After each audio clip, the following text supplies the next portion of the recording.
Hello and welcome to the USA Cares podcast. I'm your host, Matt Castor. I am joined with my good friend, Maeve Armstrong-Porco. Hey, Maeve. Hey. Welcome back. Hope you had a wonderful Christmas. Yes, I'm so glad to be back. Awesome. It's great to be back. Well, if you are new to the USA Cares podcast, welcome. This is a podcast all about honoring our veteran community and giving back a little hope and encouragement to so many who have served this country and sharing some of the stories of what some of these amazing men and women have lived. And so we're honored to be back here with you.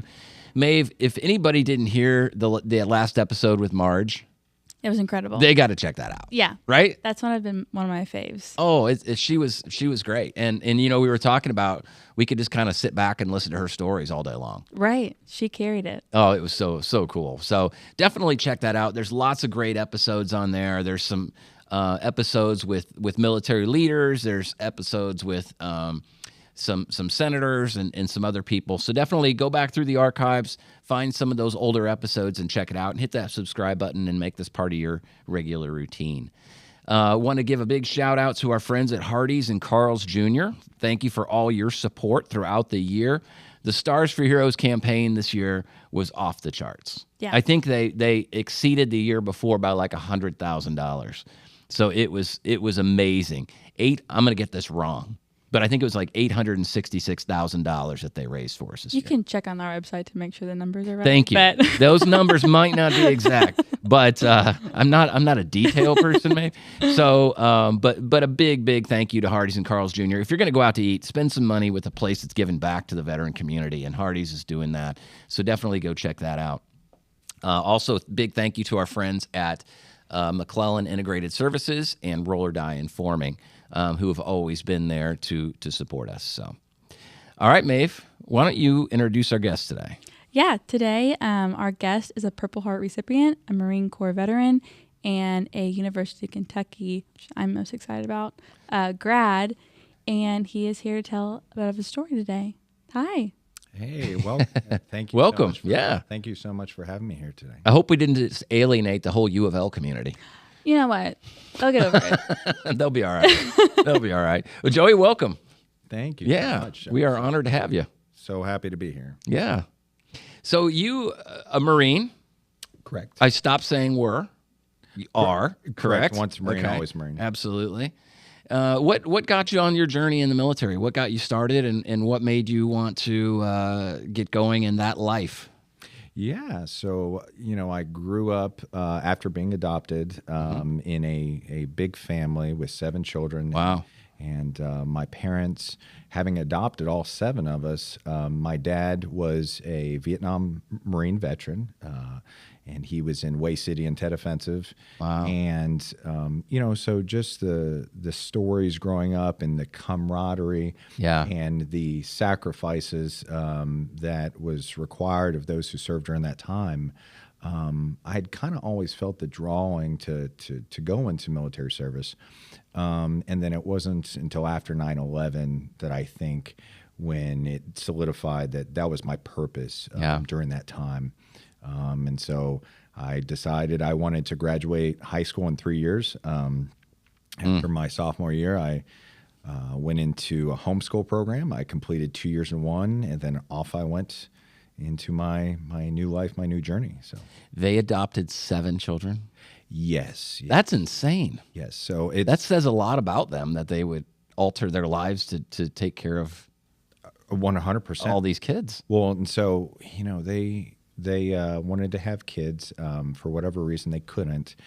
And they went from having no kids to 3 at the same time when they started. Wow. So me. 3 siblings? Correct. Yeah. Me and my 2 older sisters, we were 3, 4, and 5.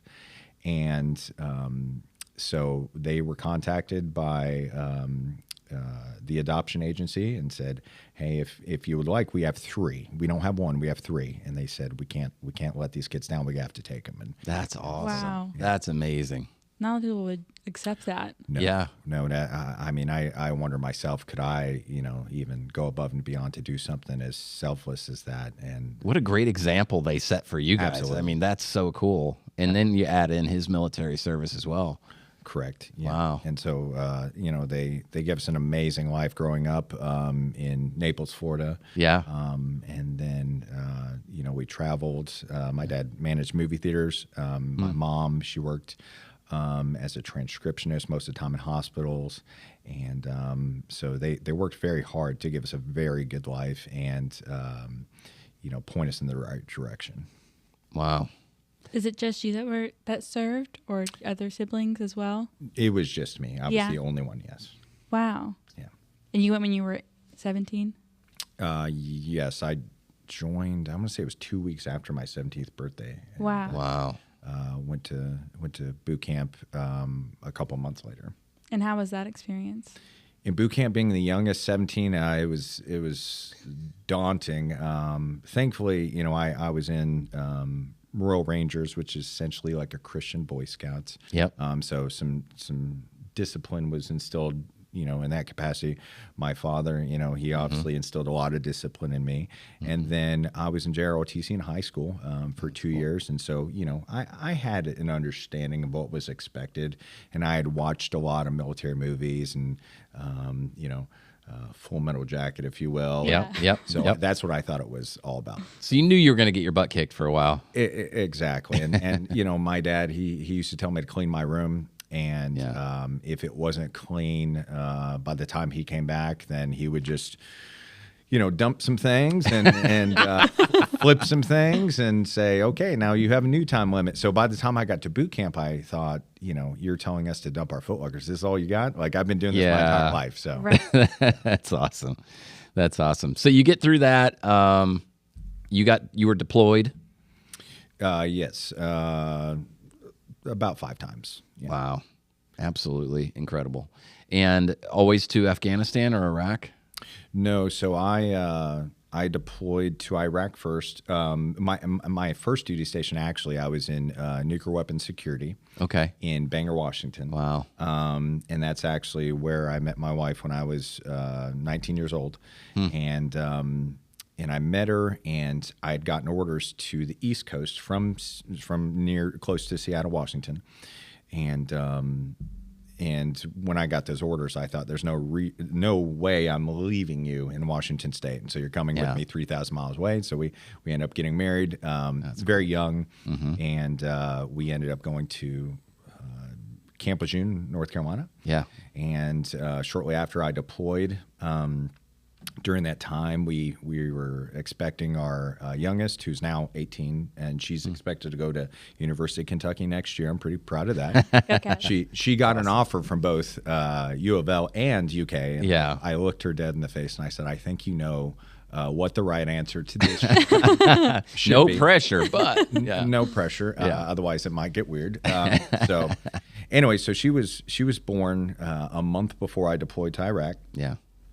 So I left in 2007. I went to Ramadi and traveled in between Ramadi and Fallujah while I was in Iraq. And that was my first deployment. And then I ended up doing a lot of other subsequent deployments that were not combat related, some to Central America doing counter smuggling, counter drug during a couple operations down there. And then I ended up going on a ship, 13th Marine Expeditionary Unit, and going to the Arabian Gulf. And we did a lot of counter smuggling operations there and training for interdiction. And then I skipped the part that while I was in, my first half was typically mostly infantry operations. Okay. But then I heard about this interesting thing called psychological operations. Well, the Army had created this, and they had done it very well. Well, the Marine Corps decided that they wanted to create that component inside the Marine Corps, but it wasn't a primary MOS. So I went to Quantico to get the training. Initially, or to join the unit that would send me to the training, and then I ended up going down to Fort Bragg, and I was the only Marine in my class, and full of special operators, going through this program, and we ended up going through, and and went to a lot of training throughout that year, and that kind of set me off in a new trajectory, a new direction. But it wasn't a primary MLS at that time. But it gave you that specialty. Oh, yes, it gave me the specialty. And so as I traveled between, as I left psychological operations, I got tagged to go be a combat instructor in North Carolina. And back in Camp Lejeune. And you had a lot of back and forth. Yeah. There were a lot of back and forth. So actually, I should probably keep this in order. So after I came back from Iraq, I ended up going to Chemical Biological Incident Response Force prior to psychological operations. And so essentially what that is, it is a search and rescue team for the D.C. area. And so you go to all the State of Union addresses, presidential addresses. We did the Winter Olympics. We did the New York City Fire Department Technical Rescue Course, which was amazing because you're learning from people who were actually on the ground and they actually were there during 9/11. Wow. And knew, here's what the book says and here's what really works. Yeah. And thankfully, we also got to go to Oklahoma City and do the Oklahoma City Technical Rescue Course and EMT school. And it was towards the tail end of my career there that I realized I hate being in a chemical environment because you have to be in a chemical suit and it gets very hot in those things, very miserable. So I heard about this thing called psychological operations, and so I ended up going over there for a while, deploying to Central America, and then on the 13th Marine Expeditionary Unit. And the cool thing about that, it's kind of like a cruise, but all military people, and so it's actually pretty neat. I bet it is. Oh yeah, you get to stop at so many cool different little places and work with their local partner forces. So we went to the Philippines, Singapore, Israel, Jordan, Oman, Dubai, Bahrain, just so many different cool countries and so many good experiences. And then but while I was on ship, I got orders to go be an instructor,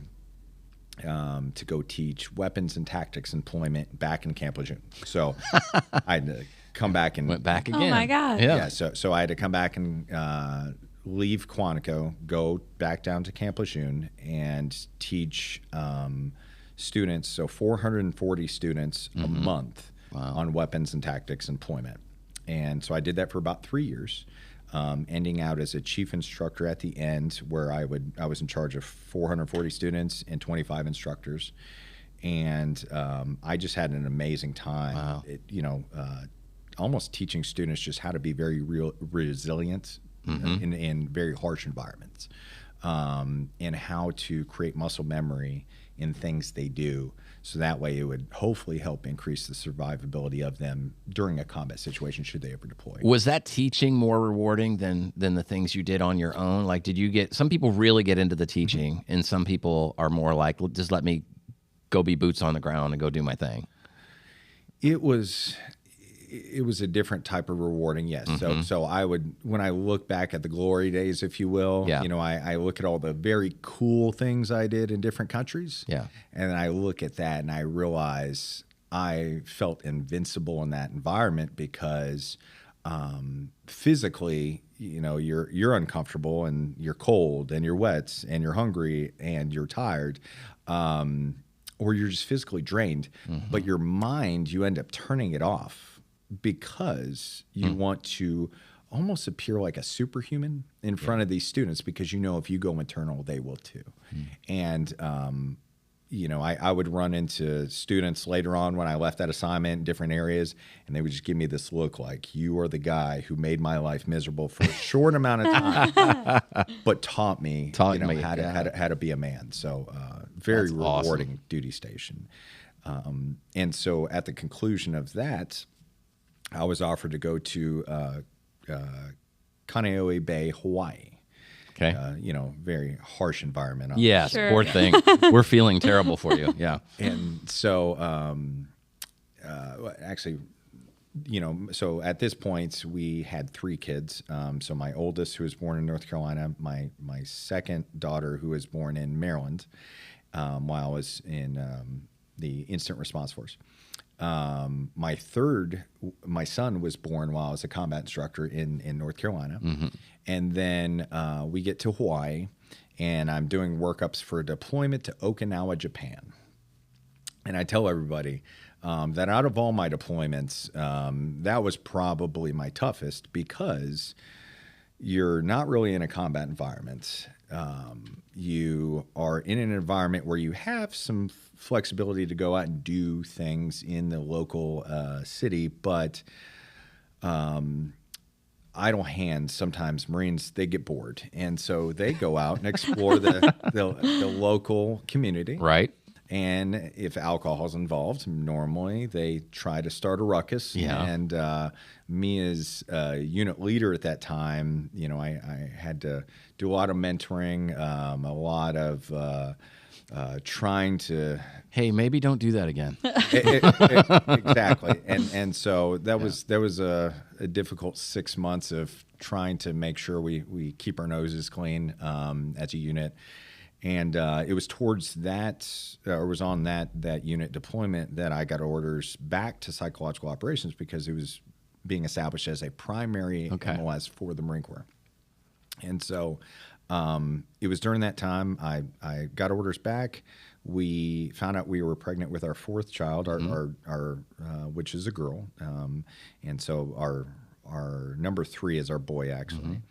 And then from there, we headed back to Quantico to go back and do the psychological operations thing. And then as soon as I got there, they said, we'd like for you to go on a deployment with Marine Special Operations Command to Somalia.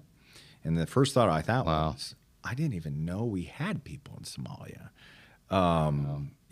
since the early 90s. I had no idea. Yeah. But we did have a contingency there, and of just a small unit that would rotate in and out. And so it was in September of 2019, I ended up deploying to Somalia. And within less than a month, our compound was attacked by 3 vehicle-borne improvised explosive devices. Oh, wow. And 20 al-Shabaab militants coming through our checkpoint. And I didn't really know the severity of what it had done to my skull and my brain at the time. But you look at all these statistics, the explosions and everything. Correct. Yeah. Yep. And so you look at all these statistics of what's going on in the NFL, and it was kind of the same thing. CTE. Correct. Yeah. And but what it had done is, over time, it had caused my arm, my leg, and part of my face to start going numb. And I knew something was wrong, but I was trying to just tough it out and make it to the end of deployment. And it started getting so bad that I started losing feeling in my face. So as soon as we redeployed, this was right in the middle of COVID too. So we were having trouble getting a unit in there to replace us, and so our deployment was extended. And then I got back and I went to neurology. And they said, okay, well, obviously there's something wrong. And I had developed at that point hydrocephalus due to TBI. And so hydrocephalus is where something triggers your brain to produce more fluid than it should, and it starts crushing your brain. And so, I got sent to Walter Reed. And from Walter Reed, they sent me over to Johns Hopkins, because they were the best brain surgeons in the area to deal with that particular, it's a disease at that point, is what it develops into. And so they ended up doing one brain surgery on me, put a VP shunt device in my head to pull the fluid out, and it runs fluid from my brain to my stomach. And after about the first 30 days of recovery, I noticed something was wrong. So I ended up going back to the hospital, and they realized that I had an infection inside my spinal fluid. And so I ended up having to go back and get 2 more surgeries while in that area. And right about that time, they had talked about allowing me to leave military service early, because I was fully intending on doing 20 years in the military. And they said, we'll just let you out. And I ended up exiting the military right at 17 years, 9 months. And I was happy to do that, considering I knew I did my best to fight to stay in as long as I could. I had accomplished everything I wanted to accomplish, and I was trying to think about my family and my 4 kids of not moving around as much. And quality of life and correct. Yeah. And so we ended up, I ended up getting job offers all over the world, you know, between Germany, Tampa, Omaha, Nebraska. And as we were trying to decide, all the doors started closing to those opportunities. And the one that was wide open was to move back to the same hometown I grew up in, the small little town of Mount Sterling, Kentucky. And so the booming metropolis of Mount Sterling, Kentucky. Exactly. Yeah. So we ended up moving back. And now all 4 of my kids get to go to school with kids whose parents went to school with me. That's wild. So they cannot get away with anything. Sure. That was your grand plan. Exactly.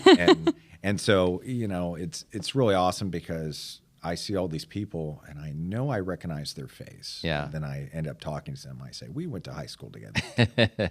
And we did. And so it's just a really amazing community. It was a really great, you know, way to migrate back into normalcy, if you will. Yeah. But I would say that, you know, there's still a piece of me that wonders, you know, a lot of people try to say when you're there, you dream about being home. And when you're home, you dream about being there. Yeah.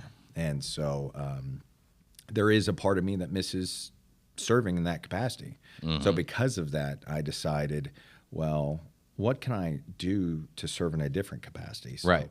So since then, I've picked up serving on a couple different advisory councils. So Okay. I'm on the advisory council to the USO for Tennessee, Kentucky, and Arkansas. Nice. I am on an advisory council called Browning Associates. And so they are a professional services firm that help people through networking to different industries and different careers. And so I've been able to leverage that model to be able to help veterans as they transition out, because typically what I see is veterans, they get out and their resume just isn't that well done. They don't know how to communicate their skills. And so that's part of that transition, which is largely why I wanted to get into communication through the University of Kentucky and do my PhD through them, is because a lot of people, if they can take a complex topic and break it down to the simplest manner and just, you know, break it down to a level where everybody can understand, they can increase their effectiveness. Yes. And, you know, a lot of veterans are natural born leaders, and they, you know, they can be very effective if they can just dumb down the acronyms, break down something to where everybody can understand, okay, I know what they do now. I know what their skill set is. Yeah. So Getting 20 pages of accomplishments down to 2 pages. Absolutely. Yeah. Absolutely. And so, But also, I mean, I imagine in your conversations with these men and women, because we deal with this too at USA Cares, but it's just setting the expectation for what they're going to experience when they get in these new positions. When you get the job and you go work for somebody who's 10 years younger than you and has half the life experience that you have, and you're going to have to take direction from them. And how are you going to feel about that? Exactly. So you definitely have to eat your piece of humble pie, exiting the military, and realize that it's not about what you've done in your past. And I'm not saying, you know, many veterans do this, but I would say some do. They think that they can take what they've done in the past and use that as a leverage, and that you can to some extent, but you still have to come out with a mindset to work. And I would say most veterans don't want a handout. They want a hand up. They want to they want their skills to be recognized, and they want to provide value. They want to have a purpose.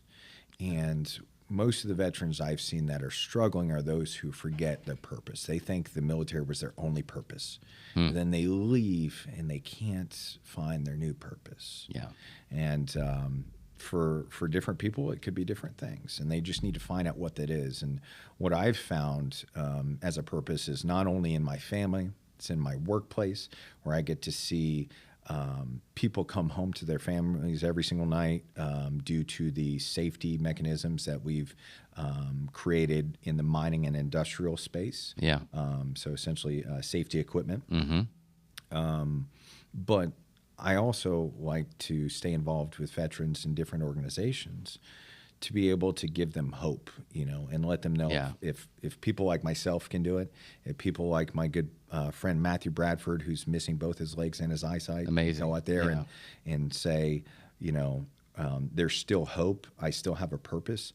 Then any veteran listening can easily do the same thing. It's just they need to find out what that is. And most of the time that's in some form of servitude back to the community, back to people, back to other veterans. I think that's so true. And I've had friends who have come out after long careers in the military, and they'll go to work for somebody and they'll just, they're great, but I just don't think this is a fit, whatever.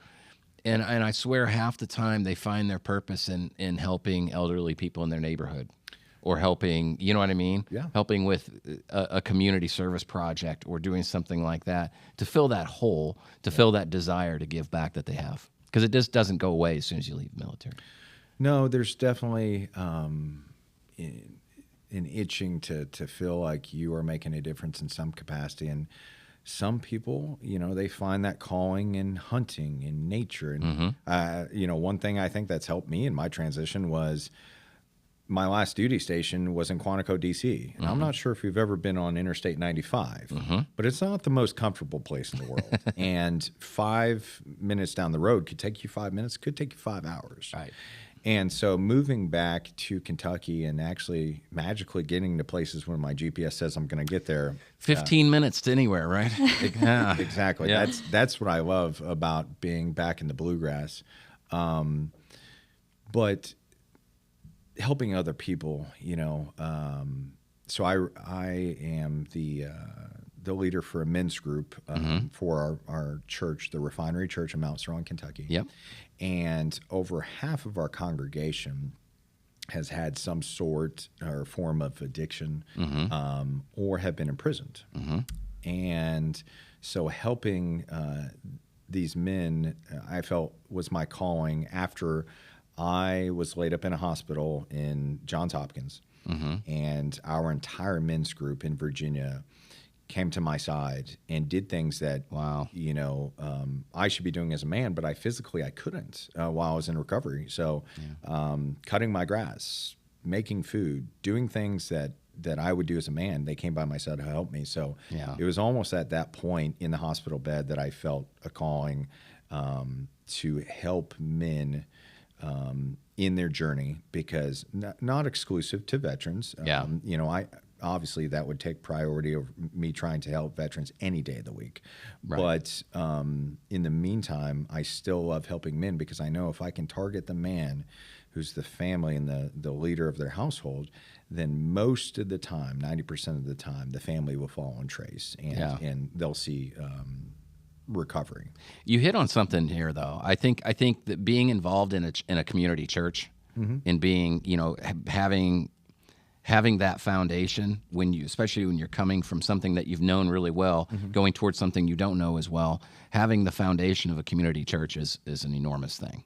100%. I mean, I could not overstress that anymore, because people leave immediately. They get this sick feeling of, I just lost my purpose, because this community I've known for a brotherhood or sisterhood I've known for 4 years to 20 years or 30 years sometimes, and now it's gone. Yeah. And you lose your identity. Yeah. And they lose their identity and say, well, what do I do now?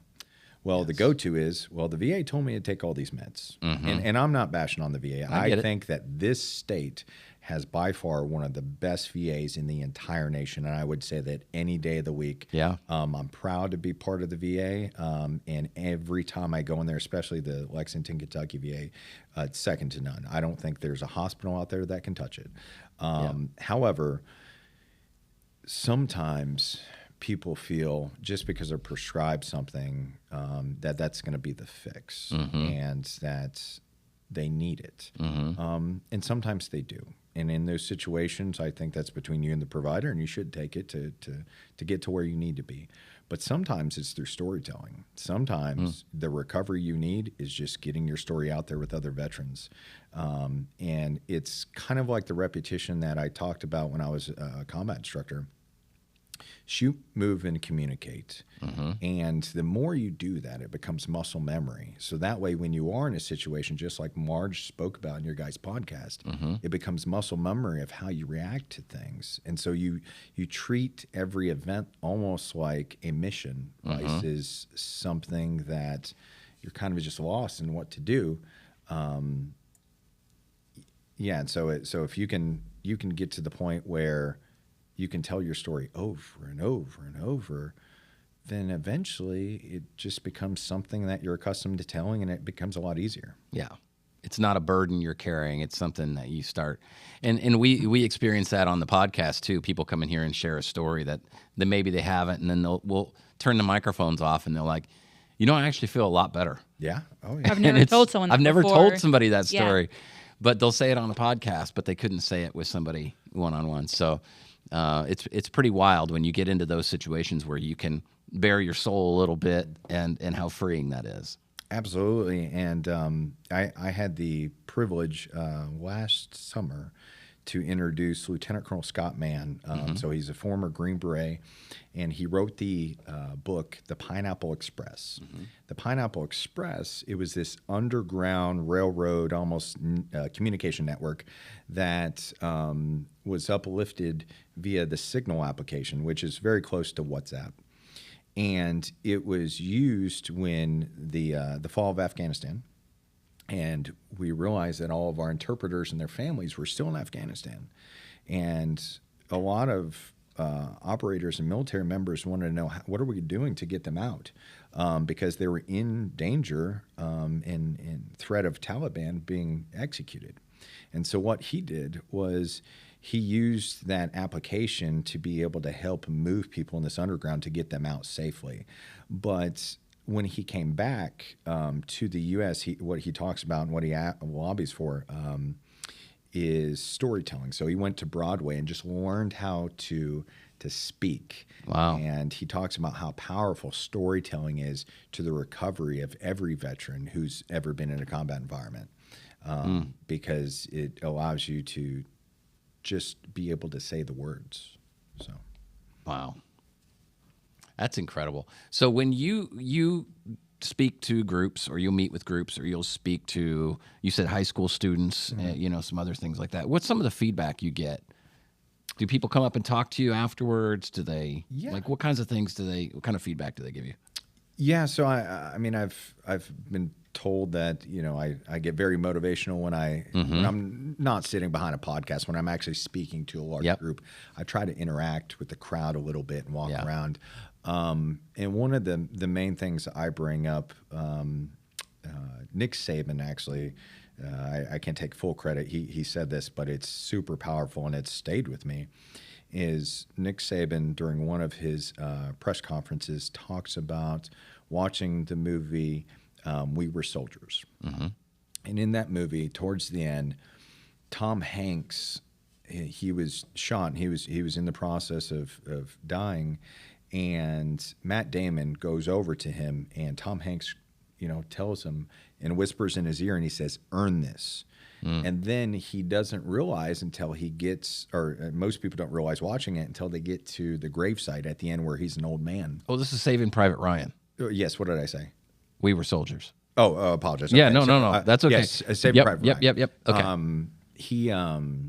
He goes to the gravesite and he kneels down and he says, "Did I earn this?"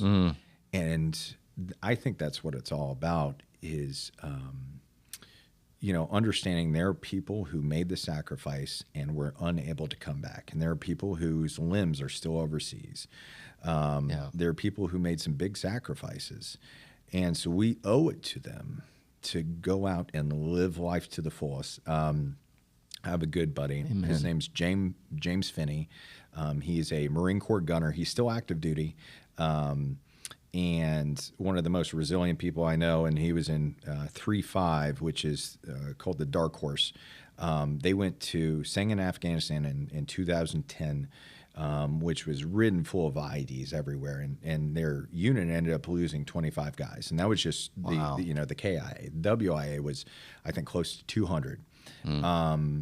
But he continues to lobby and advocate for growth and resiliency because we need to earn that sacrifice. Yeah. And so most of the time when I speak at schools and different events, that's what I discuss. Anyway, I apologize. I completely. You're fine. No, I didn't answer your question. You're fine. No, you're fine. So most of the time, after I speak to a high school or a school event, I get a lot of kids at the high school that come up and talk to me about how I've motivated them to join the military, and I've planted that seed, and it's not for everybody, but it changed my life. And if I could go back and do it all over again, I would not have changed a thing, because it changed the trajectory of my life. It gave me a skill set. I was talking to my daughter's boyfriend yesterday about this same thing. I said, you can go and do any line of work, but I don't think you'll ever find a place where you can go get a brotherhood, where you can go get experience on your resume. You can go get free training in whatever skill set you would like, and then you get out after your first 4, and you're set for the rest of your life, and you get a free education out of it. Yeah. And so, and you get veterans preference and a lot of respect. So I think if people want to take the resources that the military gives them and grow with it, they can. But also, veterans who get out know that the resources just never stop. They're everywhere. I mean, right now, I'm about halfway through a PhD program at the University of Kentucky. I figured, And back to UK again. Yeah. So, and it was free. I mean, that's awesome. My bachelor's degree, 2 master's degrees, and my PhD has never cost me a dime. And the only obligation was for me to just go and absorb the information and pass the classes. That's incredible. Was that like immediately after you got out, you went to school? No. So I did a bachelor's degree while I was in. I did my first master's degree.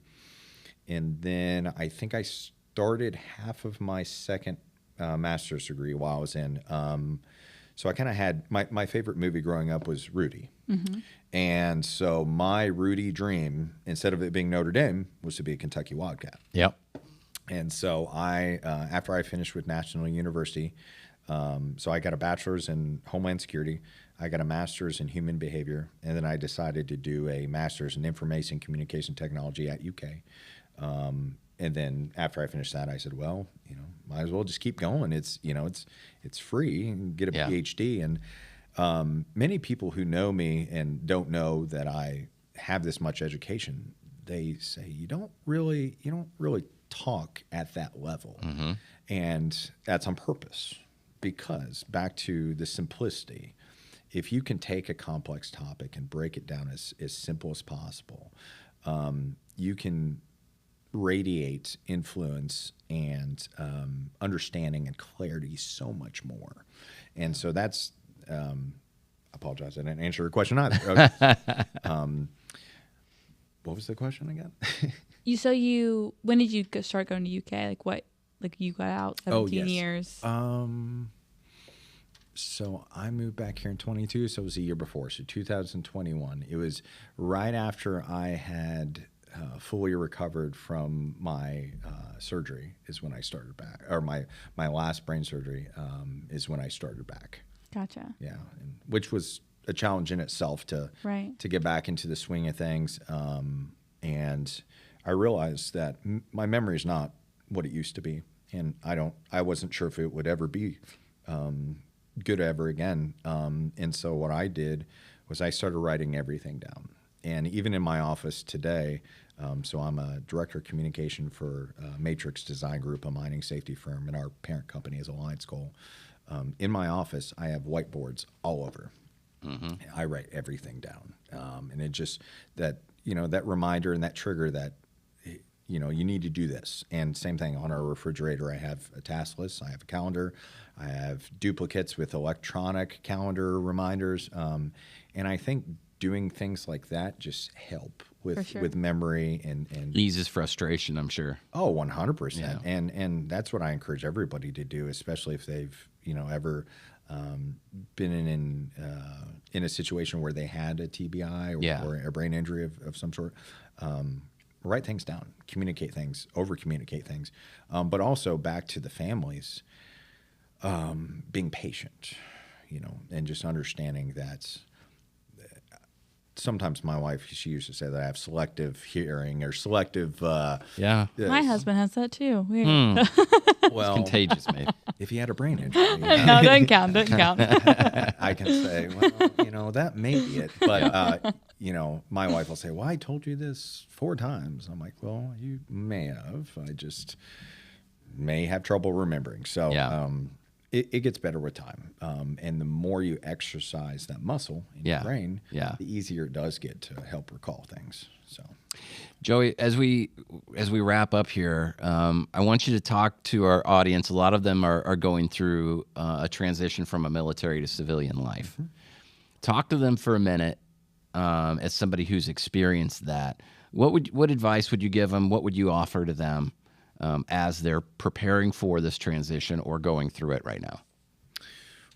So I would say don't wait to the last minute. Prepare your exit strategy intentionally way before you do. Leverage the resources, but also talk to people in industries and areas where you want to move into. I would also say that LinkedIn, having that built out in simple terms that are relatable and translatable is super important. And then have somebody on the outside that's removed from the military review your resume, because I can't count how many times I've seen resumes and I thought, well, I know what this means because I was military, but I guarantee that the other side doesn't know how to interpret this. And so transition needs to start way before. And thankfully there are programs like SkillBridge that does help. But I would also say get involved in veterans organizations. There are hundreds, thousands out there, and find your purpose. Find out what would make you happy on the other side, and what would make you feel fulfilled, because it's going to be a gut punch. It's going to be everybody's going to go through it, and that has nothing to do with being in a combat situation at all. You could have never deployed. As soon as you walk away, you feel like that identity is gone. So you need to find a new identity. For me, it was a Kentucky Wildcat. To me, it was, being a dad and being home and being a dad. We have a 24-acre farm with Highlander cows. So it's big fluffy cows. Oh my gosh. That's more of my wife's hobby. I help where I can, but we just live in a peaceful environment. I love to go hunting. There are tons of those organizations out there where you can go out and hunt for free. And just enjoy nature or whatever you like to do. But people just have to figure out what their identity is and what would make them the most happiest, and find a friends group, because you'll probably stay connected with 3 to 5, maybe 10 vets on your way out that you call on the regular, but you have to have a localized friends group. Otherwise, you're going to feel isolated. You're going to feel alone. Somebody to be accountable to. 100%. And do things that are uncomfortable. When I got out, I spent a couple of years where I just didn't run. So I said, I'm not in the military. I don't need to run anymore. And so back in March, I went to go run, and I ran a half a mile, and I almost threw up. And so I started in March, and I just put one foot in front of the other. And by October, I ran the Marine Corps Marathon. That's awesome. Wow. So it's possible. It's just how far are you going to allow your mind to let you go or to stop you and hold you back? But the pride of the Marine Corps, the pride of the military never goes anywhere. So I think the easy transition is for most people to connect with veterans resources and organizations, and to raise their hand should they need something. There's always organizations out there like USA Cares that is willing to stand toe-to-toe beside somebody and help them throughout their transition. But these organizations aren't mind readers. They don't know. They're not connecting with they don't have the capacity to connect with every single service member who leaves active duty. Right. So you have to say, I need somebody to help me. And if you're listening to this podcast and you just don't know, you don't know if you're prepared, you don't know if you have the right resource, you just need somebody to look over your resume, point you in the right direction of a job, USA Cares, other organizations, they will gladly help advocate for you and lobby on your behalf. It's just you have to raise your hand and say, I would like some help. That's it. That's the biggest step and the hardest step, Yes, but it is the biggest step. Joey, thank you for being here. Absolutely. Thanks for being on and sharing your story, and I hope you'll come back again. And absolutely, would love to keep talking to you. I feel like we could go on 2 or 3 episodes with this, but so thankful for your service and for your willingness to give back. So it means a lot. I appreciate you guys, and thank you so much. Come back anytime. Well, if you are new to the USA Cares podcast, go ahead and hit that subscribe button. Make this part of your regular routine. If you're not familiar with USA Cares, go to usacares.org and learn about the services that are available. As we talked about today, maybe you're ready to take that step and say, hey, I need some help. Reach out today. We've got a team waiting for you to call, and we would love nothing more than to be able to help you. So usacares.org. We've got a great couple guests coming up here soon, so keep checking back with us, and we can't wait to be here with you again soon.